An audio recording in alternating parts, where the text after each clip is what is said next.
김종배 시선 집중. 여러분 안녕하십니까? 김종배입니다.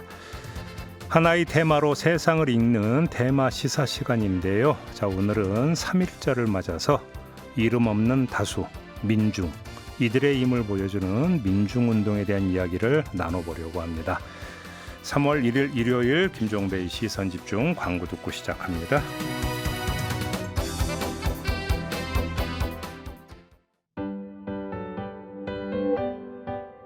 매일 쏟아지는 뉴스, 휴일엔 하나의 테마로 집중합니다. 나무가 아닌 숲을 보는 시선 집중 테마 시사.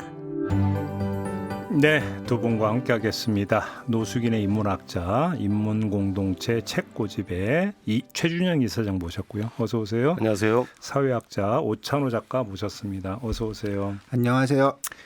오늘의 테마는 민중운동인데요. 여기서 민중이라는 단어 참 오랜만에 등장하는 단어 아니겠습니까? 근데 사실 이 용어가 좀 제가 볼 때는 좀 문제가 좀 있다고 생각을 하는데 영어로 치면 people. 네. people이라고 쓰는 게 오늘의 주제에서는 가장 맞는 용어인 것 같아요. 근데 people을 우리말로 번역하면 어떻게 됩니까? 사람들 네. 복수형이죠. 네. 근데 이제 보통 학교 용어로 하면 이제 인민. 보통 인민이라고 이제 보통 인민하고 민중은 사실은 좀 개념은 좀 다른 개념이기 때문에. 그렇습니다. 근데 이제 북한이 그 용어를 쓴다고 해서 대한민국 사회에서는 이 용어를 거의 기피를 하고 있기 때문에 그래서 이제 저희가 부득이 민중이라는 단어를 쓴다. 이렇게 일단 좀 먼저 설명 말씀을 드리고 그러면서 좀 이야기를 좀 시작을 해야 될 것 같습니다. 자, 역사적으로 학계에서는 이런 얘기를 하더라고요. 민주주의와 접목된 민중운동의 효시는 동학농민운동이다. 우리가 보통 동학농민운동을 하면 반외세 반봉건운동 보통 이제 이런 식으로 이제 인식을 해왔는데 민주주의와 접목되는 지점이 있다. 또 이렇게 이야기하는 분들도 계시더라고요. 어떤 점에서 그렇게 볼 수 있는 걸까요? 반봉건을 외쳤던 사람들이 뭐 지식인도 있었고 양반도 있었겠습니다만은 이제 동학운동을 주축으로 이뤘던 사람들이 이제 영호남 쪽의 민중들 지금 아까 말씀하셨던 농민들이라든가 좀 탄압받는 분들 민중의 개념을 혹자는 이렇게 얘기하더라고요. 뭐 여러 사회 구성원 중에서 정치적으로는 탄압받고 경제적으로는 착취당하고 사회적으로는 소외된 사람들 이런 사람을 일컬어서 민중이라고 하는데 당시에 이제 구한말 이때 이제 착취당하고 소외됐던 이런 분들이 주로 동학농민운동에 참여를 했기 때문에 네. 민주주의 운동의 효시다 이렇게 얘기를 하는 것 같습니다. 그리고 이제 위에서 진 누르면 멈춰야 되는데 이제 멈추지 않은 거죠. 그러니까 뭔가 어떤 원하는 것이 관철될 때까지 굉장히 조직적인 저항을 했고, 근데 이제 사실상 이게 이제 동학농민운동에 대해서 초등학교, 중학교 책에 많이 나오거든요. 그때 이제 항상 따라 나오는 시험 문제가 동학농민운동은 왕정체제를 부정했습니까? 이런 질문이 항상 나옵니다. 근데 그건 아니죠. 그건 아니면서 이 동학농민운동이라는 것이 민중운동의 씨앗, 효시 어떤 토대를 마련했다라는 정도로 많이 분석들을 실제로 하고 있죠. 근데 이제 그 동학농민운동을 보면 아마 이런 얘기가 나오는 게 그때 이제 반외세 반봉것도 있지만 이제 민씨 일족의 폐단에 대한 규탄의 목소리가 되게 컸었거든요. 그때 동학농민운동을 보면은 결국은 그런 점에서 어떤 민주주의의 씨앗 이런 것들을 좀 발견한 게 아니냐 뭐 이런 식으로 좀 분석을 하는 사람들도 좀 많이 있더라고요. 한편으로는 그래서 이제 정적이 민씨의 정적이라고 할 수 있는 그 대원군과 동학하고 연결이 돼 있는 부분도 있다 이런 얘기도 있었죠. 그러니까요. 근데 우리 역사에서는 좀 슬프긴 하죠. 사실상 동학농민운동 이후에 일본이 이제 찬스를 잡기 시작을 하면서 네. 어떤 정세가 완전히 역전당하는 중국이 물러가게 되고 일본이 그 이후에 어마어마한 제국주의적인 야욕을 이제 실천하게 되는 계기가 되어버렸으니까 되게 아이러니한 일이죠. 원래 고종이 먼저 이제 참전을 요청했던 건 청나라였는데 그렇죠. 청나라가 이제 우리나라에 들어오니까 이제 텐진 조약을 빌미로 해가지고 일본이 그걸 명분으로 들어와서 청일 전쟁에서 승리를 하면서 예. 결국 패권을 차지해 나가는 그런 계기가 됐죠. 예. 뭐 잠깐 동학농민운동 이야기를 했지만 오늘은 3.1절입니다. 지금부터는 좀 이제 3.1 운동에 이제 집중을 해서 좀 이야기를 좀 시작을 했으면 좋겠는데요. 민주주의 전통이라고 하는 측면에서 3.1 운동이 갖는 역사적 의의 이걸 어떻게 정리할 수 있을까요? 뭐 대한제국이라는 말에서 대한민국이라는 개념을 전환시켰다라는 것이 사실상 그냥 어휘의 변화지만 어마어마한 어떻게 보면 자성이라 그럴까? 생각의 성숙이라는 것이죠. 그러니까 그게 쉽지 않거든요. 그렇죠. 한 토대 자체를 완전히 전복시켜서 바라볼 수 있는 이제 그런 개념이기 때문에 물론 이제 여러 가지 어떤 뭐라 그럴까 해외적인 상황이라든가 어떤 그러니까 사회의 기운이 그런 식으로 흘러간 것도 굉장히 많이 있지만 어떤 비폭력을 방점을 찍고 굉장히 강한 목소리를 객관적으로 냈다. 그러니까 3.1 운동이 이제 나타나면서 대한민국이 수립이 된 거잖아요. 여기서 대한민의 민자가 이제 이중적 의미잖아요. 민에 의한 민주공화국이라고 하는 어떤 이 의미를 띠고 있는 거니까 어찌 본다면 민중주도의 민주주의 운동의 어떤 본격 버전, 효시라고도 볼 수 있는 게 사실 3.1 운동 아닌가. 네, 그래서 그런 개념이 이제 외국에서도 많이 이제 인정을 받고 평가를 받으면서 외국의 뭐 중국의 오사 운동이라든가 예. 인도의 어떤 간디의 비폭력 뭐 저항 이런 것들에 상당히 많은 영향을 끼쳤다라고 이렇게 평가를 하고 있죠. 네. 그러니까 이제 학자들 그래서 왜 3.1 만세 운동이 벌어지는데 왜 그러니까 고종황제가 이제 대한 제국을 선포를 했으니까 그러면 무너진 대한제국의 복원을 외치지를 않았다는 거거든요. 3.1 운동 과정에서. 이것이 의미하는 건 상당히 크다라고 얘기를 합니다. 공교롭게도 또 고종이 승하하시고 그 장례를 치르는 날 그날 이제 3.1 운동 원래는 3월 3일로 잡았었는데 네. 이제 종교 단체들이 많이 이제 주도를 했기 때문에 3월 3일이 주일이고 그래서 3월 2일도 좀 그렇고 그래서 3월 1일 마침 고종 그 이제 장례식이 치러지니까 거기에 맞춰서 하자. 그래서 이제 33인의 민족 지도자들이 태화관에서 모여서 독립선언서를 낭독을 하고. 근데 그렇죠. 실제로는 이 양분돼 있었다 그래요. 이제 탑골공원 쪽에는 이제 젊은 청년들, 학생들이 한 1,000여 명 모여서 실제로 이제 독립선언서를 낭독했을 뿐만 아니라 거리 행진까지 해서 3.1 운동의 사실 구체적인 내용은 그쪽에 더 방점이 찍힌다고 보여지고요. 민족운동 지도자 33인은 그냥 선언만 하고 흩어져 버렸기 때문에 과연 이 사람들이 지도부를 결성할 만한 역량이 그렇죠. 됐던 거냐 비판도 많이 있고 이후에 변절한 사람들도 속속 나오면서 33인보다는 오히려 그 민중들 아까 말씀드렸던 학생들을 비롯한 젊은이들의 운동이 더 평가받는 시간이 지나면서 그런 흐름이라고 볼 수 있죠. 네. 동학농민운동 이후에 뭔가 원래 체제가 뭐 삶에 안정감을 준다면 뭐 굳이 그렇게까지 안 갔을 건데 사실상 동학농민운동 이후에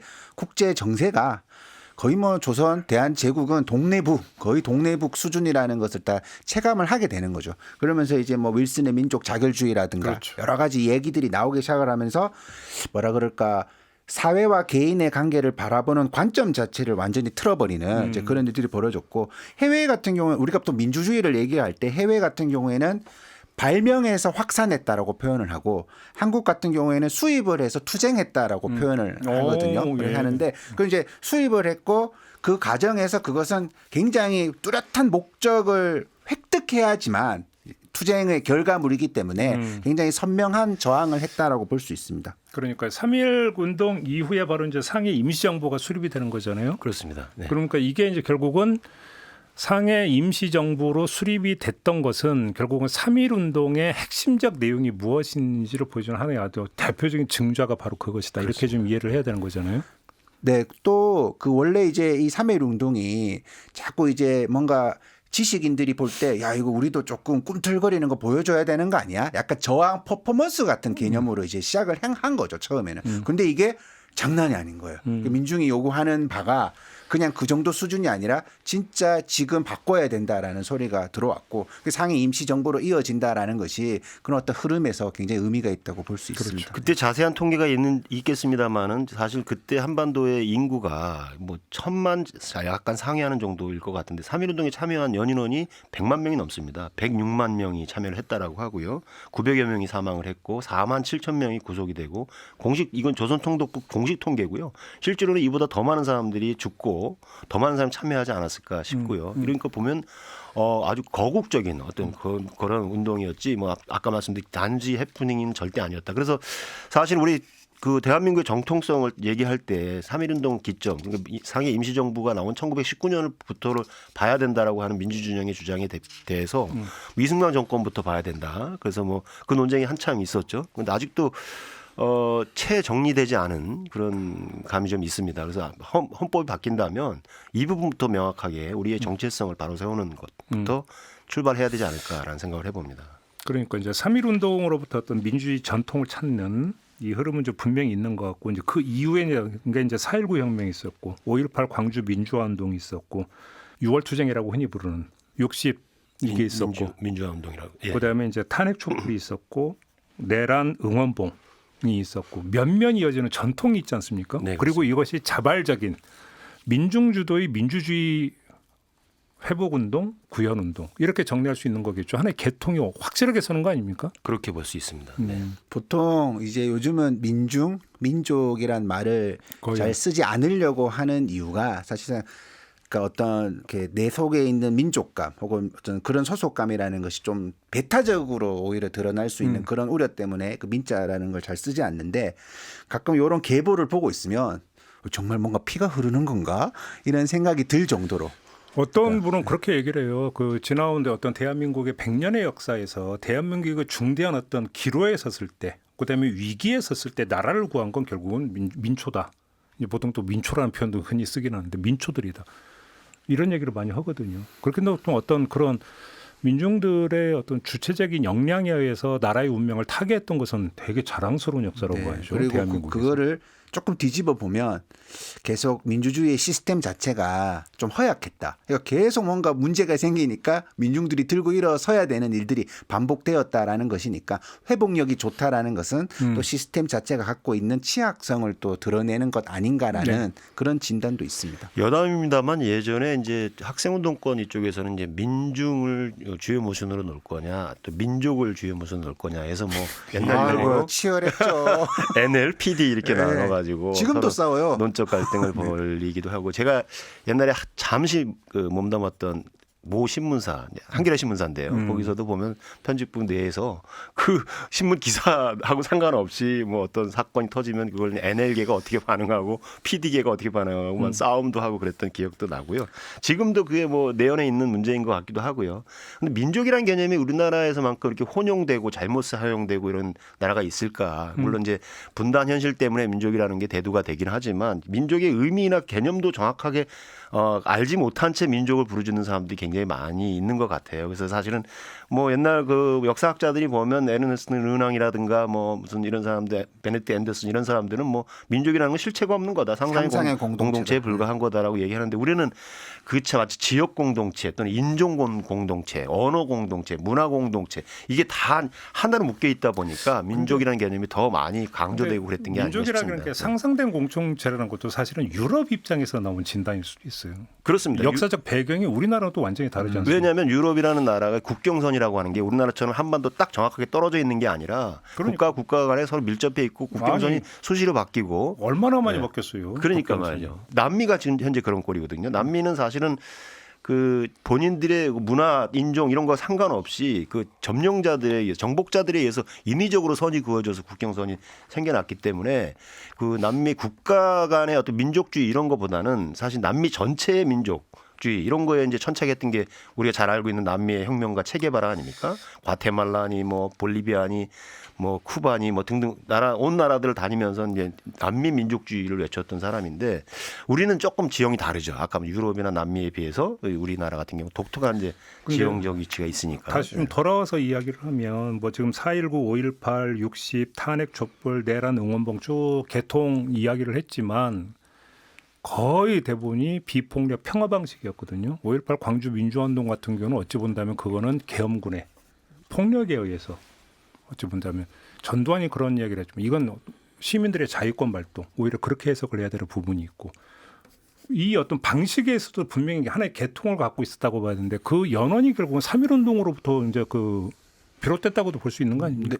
네, 그 전에 동학농민운동 당시에 너무 많이 죽어가지고 그게 이제 통계치가 3만에서 30만까지 왔다 갔다 할 정도이거든요. 그러니까 이제 너무 많이 죽어가지고 비폭력 시위가 가지고 있는 상징성이 더 큰 무기다. 그러니까 무기가 아니라 용기가 있어야 되는 것이지 뭔가 이렇게 1대1로 군사적인 대립을 하는 것은 너무 많은 희생을 야기한다라는 것이 실제로 3.1운동에도 이어졌을 것이고 3.1운동의 비폭력의 방식이 하나의 경험치가 되어가지고 그 이후에도 굉장히 이제 중요한 어떤 내부적인 동력이 되었는데 근데 이제 이 5.18 이후에 80년대는 대학가 내부에서 이 비폭력으로는 한계가 있다.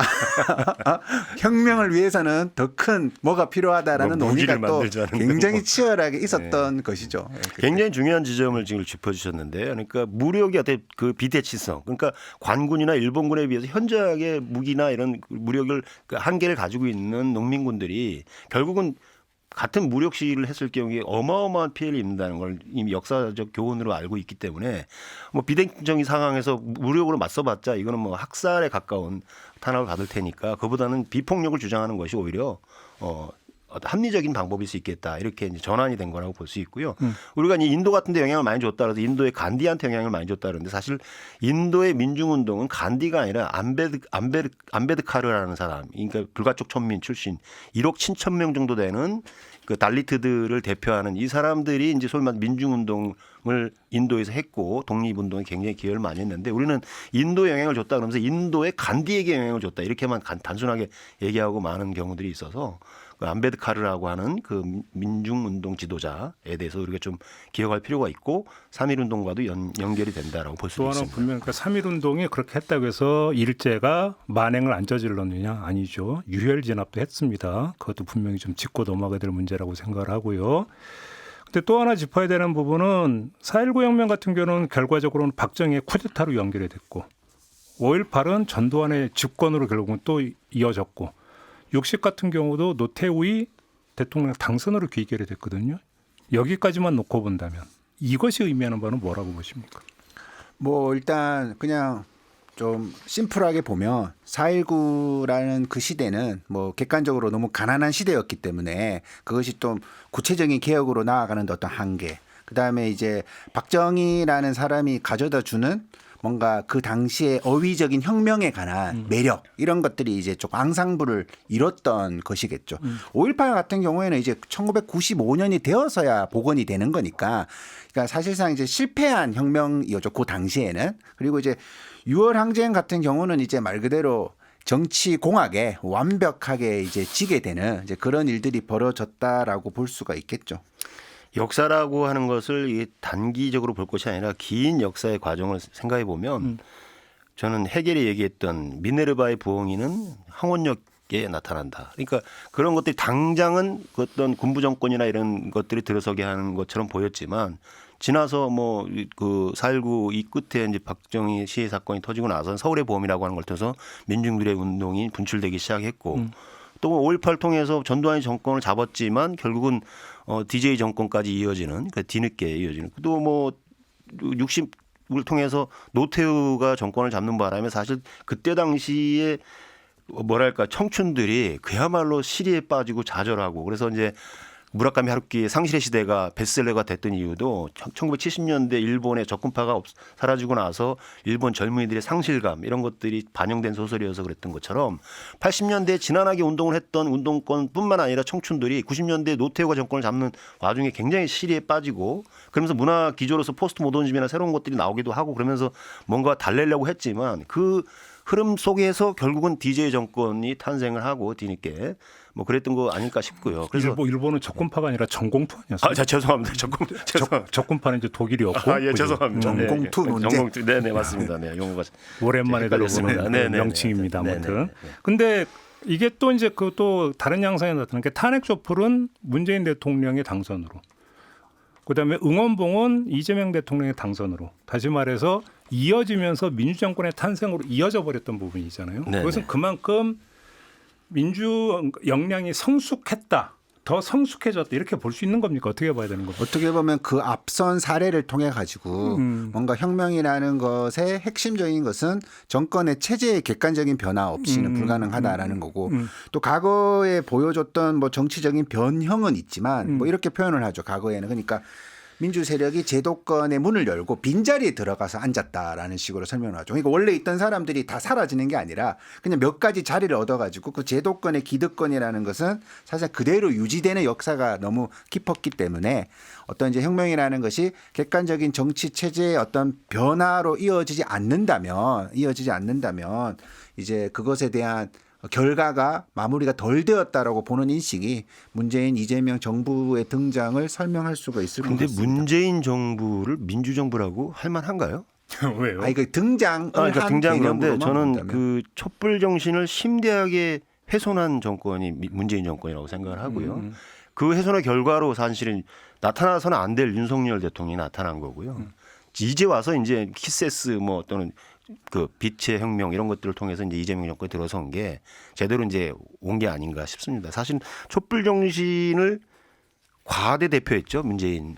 아니, 그런데 이제 어떤 대통령을 탄핵을 시키고 바로 60일 후에 새로운 대통령이 되는 이 과정이 굉장히 민주적 절차를 통해서 이루어졌다라는 것 자체가 이미 큰 의미를 지니고 있는 거죠. 그리고 네. 이제 촛불 시민과 응원봉 시민들이 결국은 그 정부의 출범을 동의를 했기 때문에 출범을 했다라는 점. 이거는 뭐 부인할 수 없는 사실이죠. 그렇긴 하죠. 네. 네. 그러니까 지금 말씀하신 건 뭐 현재 이제 정치권에서 진행되고 있는 논란으로 제가 알고 있는데 이제 그건 결과론적인 분석인 것 맞습니다. 같고 네. 출범의 어떤 그 당대의 시점으로 돌아간다면 이어지는 그런 측면이 좀 저 있다고. 질문 하나 해도 됩니까? 두 선배님한테. 질문은 제가 해야지 왜 지금. 아니, 87년 선거 때 그 양김이 이제 분열을 해서 최종적으로 그런 결론이 났을 때 당신 청년들은 어떤 감정이었는지 굉장히 궁금해요.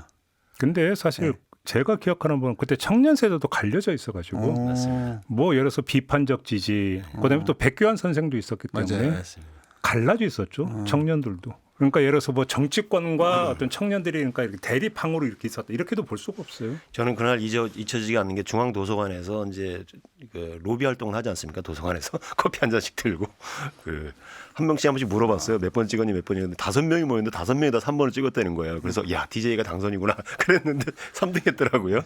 예, 그때 저는 뭐 참고로 그때 그때 비판적 지지 쪽이었죠 저는. 백기환 후보가 굉장히 많은 어린이들에게 민중이라는 단어를 처음으로 알려준 건 사실입니다. 네, 아무튼 여기서 이제 조금만 돌아가면 라떼 화법으로 가기 때문에 경계를 하도록 하겠습니다. 자, 잠시 전하는 말씀 듣고 이어가도록 하겠습니다.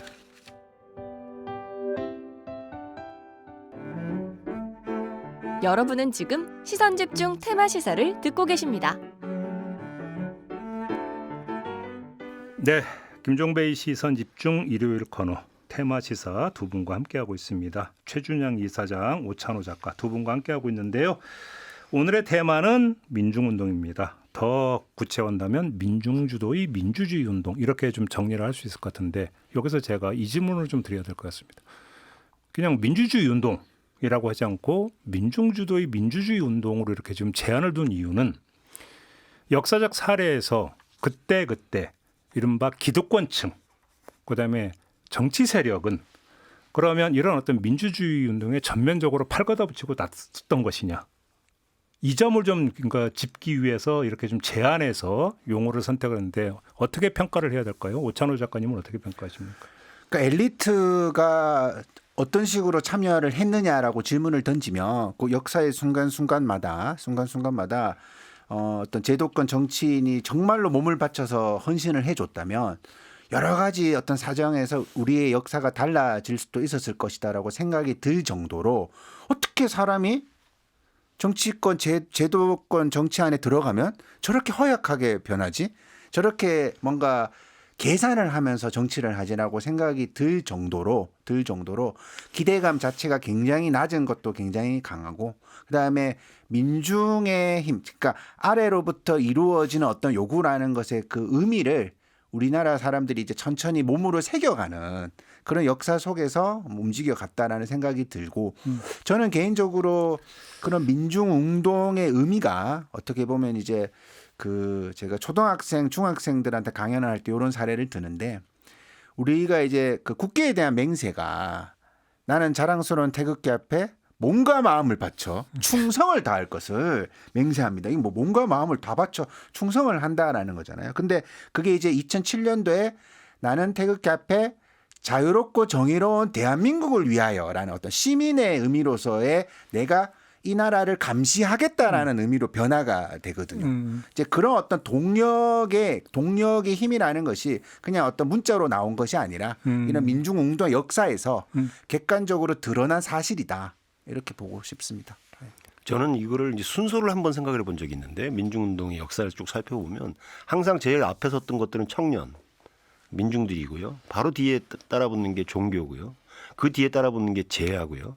그다음에 기득권이나 기존 정치권은 맨 나중에 관망하고 있다가 새해가 이쪽으로 넘어가겠다 싶으면 그제서야 나서는 이런 그 순서를 가지고 진행됐던 게 아닌가. 근데 좀 그것도 일반화하기 힘든 게 그래서 87년 6월 항쟁 같은 경우는 정치권이 주도한 측면이 분명히 있죠. 그 당시 예를 들어서 어떤 그 동교동계나 상도동계가 당시 제야 세력과 연결이 되어 있었고 그다음에 제야 세력이 사실은 학생 운동이나 모든 것들을 아우르면서 거리의 시위를 조직을 했던 게 분명한 사실이고 그렇게 놓고 본다면 정치권이 일정의 앞장을 섰던 것을 부인할 수 없죠. 역사적 이게 사실. 최초의 국민운동본부라고 하는 지도부가 결성이 된 상태에서 그게 이제 진행됐기 때문에. 근데 또 한편으로 보면 결과적으로는 근데 그 성과를 망친 것도 정치권이었다라는 것이죠. 그게 아까 이제 조금 전에 일부에서 말미에 오찬호 작가가 이제 그 질문 주셨던 게 바로 그거잖아요.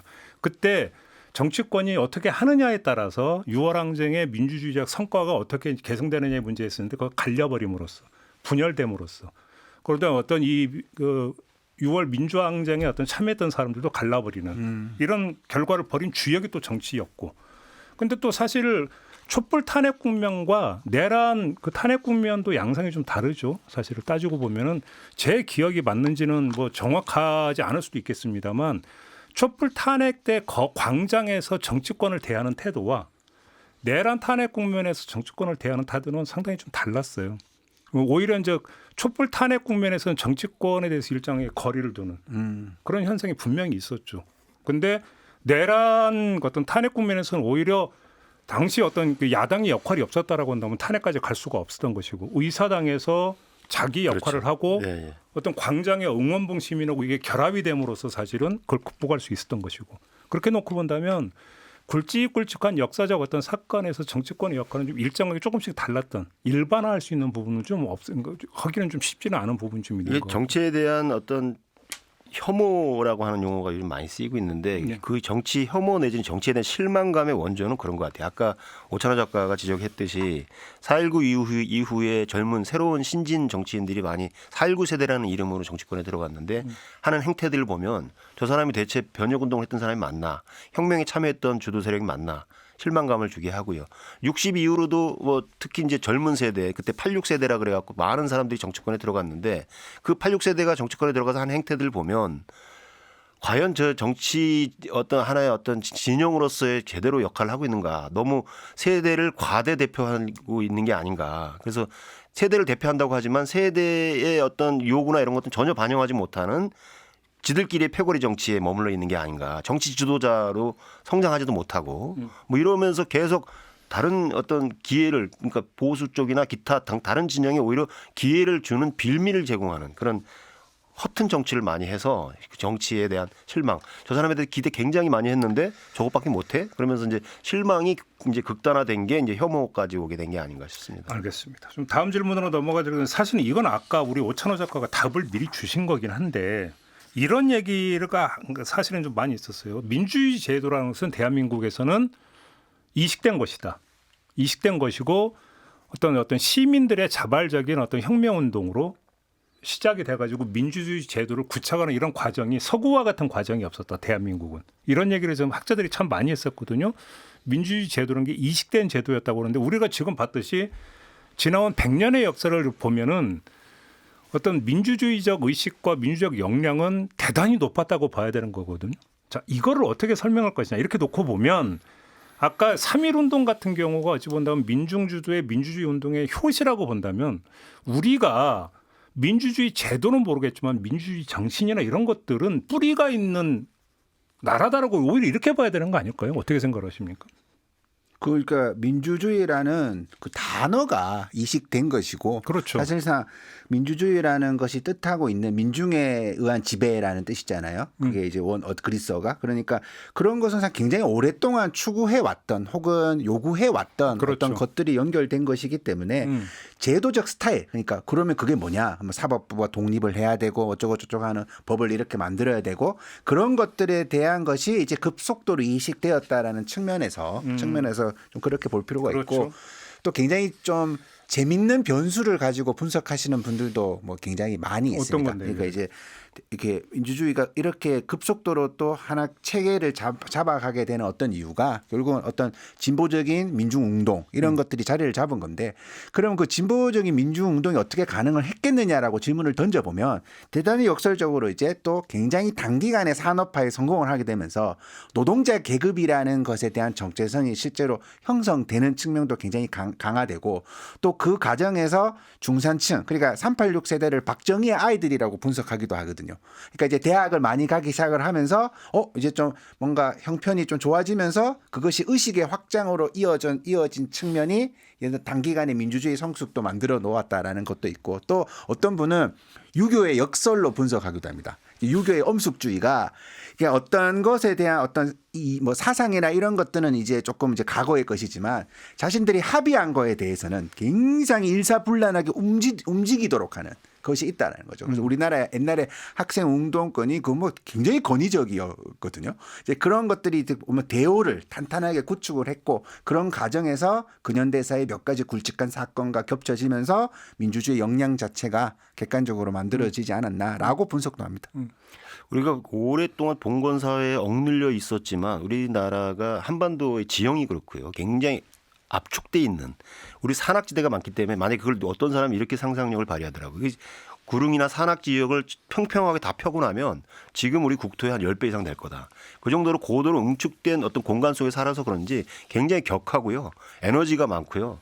그다음에 흥이 많은 우리가 한이 많다 그런데 사실은 흥이 많은 민족이고요. 그래서 우리 그 국민들이 가지고 있는 기본적인 에너지가 굉장히 격렬하고 그런 것들이 있어서 어떤 것을 받아들일 때 굉장히 격하게 받아들이는 측면들이 있어요. 그러니까 뭐 천주교 같은 경우도 보면 우리는 자생적으로 생겨난 거잖아요. 뭐 선교사가 와서 한 게 아니라 그런 것처럼 민주주의도 마찬가지예요. 제도로서 민주주의를 머리로는 이해했지만 사실은 제도가 정착될 우리 근대화에 실패했잖아요. 식민지를 겪었기 때문에 근대화 과정을 거치지 않았는데도 불구하고 해방 이후에 민주주의를 대하는 우리 국민들의 태도나 이런 것들은 보면 굉장히 격하고 이런 의미를 정확하게 이해하고 있고 또 시대때로 위기의 순간마다 국민들의 힘과 역량을 제대로 보여주는 그래서 세계사적으로도 유례가 없는 뭐 그것이 이제 경제적 성과로도 나타난다고 볼 수 있는데요. 뭐 한강의 기적이라고 하지만 반세기 만에 GDP가 뭐 100배 이상 늘어난 나라가 거의 없잖아요. 그것들이 우리 민족이 가지고 있는 역동성. 그러니까 우리를 한으로 보는 거는 일제 식민사관인 거고요. 흥으로 보는 것 이런 것들이 이제 프랙탈 공간 속에서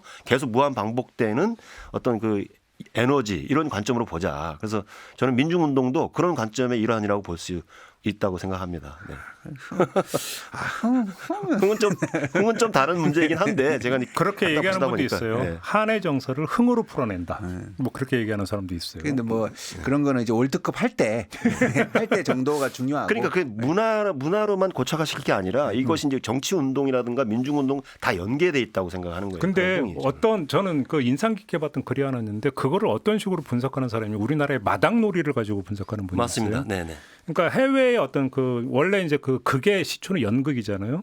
근데 연극은 외국 같은 경우 전부 다 무대와 객석이 분리되어 있다라는 것이죠. 그냥 보여주기만 하고 보기만 하는 그런 게 있는데 우리나라의 마당놀이라고 하는 것은 애워싸면서 언제라도 그 공간에 같이 뛰어 들어가서 춤을 출 수 있는 이런 형태였기 때문에 이른바 옛날부터 얘기하는 대동이라고 하는 예, 맞습니다. 이게 어떤 하나의 어떤 가치관이나 정서를 넘어서 문화, 행동 양식으로도 그대로 나타났던 것이고 그게 결국 민초들이 그러니까 중요한 고비고비 때마다 들고 일어났던 하나의 원동력이 됐다. 이제 그걸 보는 하나의 가늠자가 그것이다 이렇게 얘기하는 분들도 있더라고요. 대학교 축제가 옛날에 다 대동제였고 이거 이제 옛날에 90년대 자기가 진짜 마당놀이하고 풍물패 좋아가지고 동아리 들어갔는데. 근데 대학교 이제, 때 대동제는 아니라 거의 대부분이 음주제였는데. 이 마당놀이 하려고 들어갔는데 선배들이 와가지고 그래 민중이 해방되어야 되지 않겠니 그러면서 마당놀이는 또 안 하고. 라떼로 간다 또 라떼로. 마당놀이. 그 유산이 있죠. 뭐 대학가에 상징하는 게 또 소리 아닙니까? 소리. 끊임없이 사물놀이패가 연습을 하고 있고 캠퍼스에 들어서는 순간 그런 소리 속에 감염되다시피. 근데 이제 제가 왜 이런 것들을 약간 좀 경계해서 보냐면 이게 이제 우리나라에 막 국한된 어떤 이야기가 아니라 이런 흐름이 있을 때 굉장히 다양한 나라로 그리고 헌팅턴이 제3의 물결이라는 것을 통해서 말할 때도 포르투갈 1970년대 포르투갈부터 분석을 해가지고 넘어오는 민주화의 물결을 또 설명을 하고 있거든요. 거기에 대놓고 쟤들은 한의 민족도 아닌데 왜 저러냐 이렇게 할 수가 없으니까 요거는 약간 부차적인 변수인 것이고 그렇죠. 세계적인 흐름이 더 이상 과거의 체제로서는 민주 시민이 형성될 수가 없다라는 인식이 가장 큰 변화의 원동력이었다. 근데 아무튼 이 내란 탄핵 국면에서 외국의 언론이나 이런 데서 이제 되게 그 많이 보도를 쏟아냈던 것이 대한민국 국민들의 민주주의 회복력이 대단하다. 이런 평가를 많이 쏟아냈잖아요.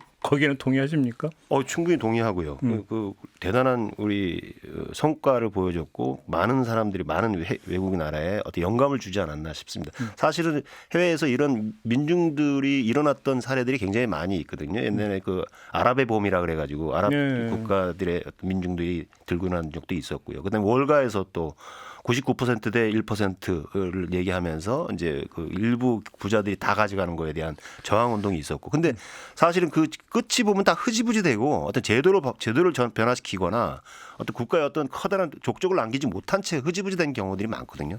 그에 비해서 우리나라 같은 경우는 정권이 바뀌고 대통령을 하야시키고 하야가 아니라 뭐 끌어내리고 뭐 이런 결과들을 만들어낸 거니까 외국에서 봤을 때는 정말 부럽기도 할 거고 한편으로는 하여튼 모범 사례로서 대단히 평가받을 부분이라고 생각을 합니다. 아니 그러다가 많이 다 죽었잖아요. 우리나라 1980년에 그러다 다 죽었고 실제 외국에는 지금도 그러니까 저항 운동을 하다가 그냥 다 죽습니다. 그러니까 이것이 그냥 우리는 워낙 이렇게 시위가 많으니까 뭐 그냥 너무 자연스러운 흐름으로 보지만 사실상 그냥 용기가 아니라 목숨을 걸고 그 용기를 내야 되는 것이기 때문에 그 민주주의의 회복력 이런 이야기를 하는 거. 그러니까 저도 그렇거든요. 저도 그 계엄 당일날 그냥 집에서 가만히 뉴스만 봤어요. 근데 사람들이 막 술 마시다 갔대요. 그러니까 야 그런 용기가 도대체 어떻게 가능한가. 그러니까 그날 여의도에 모인 분들은 간단히 평할 수 있는 게 아니에요. 뭐냐면 그건 목숨 걸고 나간 맞아요. 거예요. 예. 그거 말고는 설명이 안 돼요. 그냥 뭐 재미삼아 궁금해서 호기심으로 그렇게 나간 분들이라고 볼 수가 없어요. 그 상황의 긴장감을 아주 격렬하게 보여준 사례가 그게 방송에도 뭐 한번 나온 걸로 알고 있는데, 제가 살고 있는 수원에 있는 한 인사가 군에 있는 장교로 있는 아들한테 전화를 해서 너 지금 정신 차려야 된다. 그 오디오 많이 돌았는데. 네, 굉장히 많이 돌았습니다. 저하고 뭐 막걸리도 같이 수원 살고 아시는 있는 분이에요? 뭐 술도 많이 마셨던 후배인데요. 아들한테 장교린 아들한테 전화해서 그 긴박감을 그대로 드러나잖아요. 아들이 그 장교인가 그랬죠. 그 장교였습니다. 저 국민들 다치게 하면 안 돼. 절대 안 돼. 너 다치면 안 돼. 그 니네 병사들 잘 관리해야 돼. 뭐 이런 그걸 그냥 일상적인 대화가 아니라 굉장히 긴박감 있는 목소리로 엄청난 공포심이 들 수 그러니까요. 있는. 아버지 입장에서는 아들이 군대에 있는데 지금 계엄 상황에서 어떻게 될지 모르는 거잖아요. 과거의 전례가 있기 때문에 우리가 그거를 아주 명징하게 알고 적나라하게 보여주는 그런 음성 파일이 있었는데, 그러니까 이게 뭐 그날 거기에 갔다라고 하는 것은 지금 뭐 앵커님 말씀 맞다나 그냥 재미로 가거나 아니면 시간이 나서 간 게 아니라 정말 죽을 각오를 하고 간 사람들이죠. 그야말로 정말 영웅들이라고 볼 수 있는 거고, 놀라운 것은 거기에 또 젊은 여성들이 또 굉장히 많이 있었다는 거고, 이런 것도 또 새로운 어떤 흐름을 또 보여주는 응원봉 문화도 여성들 중심으로 많이 이루어졌고 그래서 평가할 부분이라고 생각합니다. 그래서 이제 그 이후에 굉장히 좀 어떤 언론에서는 뭐 별일도 없었는데 뭐가 이렇게 호들갑이냐, 아우 너무 비겁한 진짜. 현대사에 대한 인식이 너무 없으니까 실제로 무슨 일이 있었냐 이런 식으로 얘기를 하고 그 얘기를 재판 내내 하잖아요. 이 네, 윤석열은. 맞습니다. 그러니까 이제 그 우리의 어떤 민주주의 운동의 전통이라고 하는 게 해외에 끼친 영향. 일전에도 그 말씀을 드렸는데 이제 여기서 이제 해외 인터뷰를 하면 홍콩 우산 혁명 때 홍콩 시민하고 인터뷰를 하는데 광주를 이야기를 하고. 네. 미얀마에서 다시 쿠데타 나가지고 이제 거의 내전 상태로 빠져들어갈 때도 인터뷰를 했을 때도 역시 마찬가지로 광주를 이야기를 하고, 얼마 전에 또 이란에서도 막 이제 시위가 한참일 때 이제 그 이란 분하고도 인터뷰를 했는데 역시 또 광주를 이야기를 하고 한국의 민주화를 이야기를 하고, 그것이 우리 대한민국 한반도에 국한되어 있는 어떤 전통이 아니라 하나의 어떤 세계로 뻗어나가면서 하는 모범을 보여주는, 그리고 하나의 사례로, 그러니까 따라해야 되는 어떤 그런 사례로 인식되는 부분이 참 크더라고요.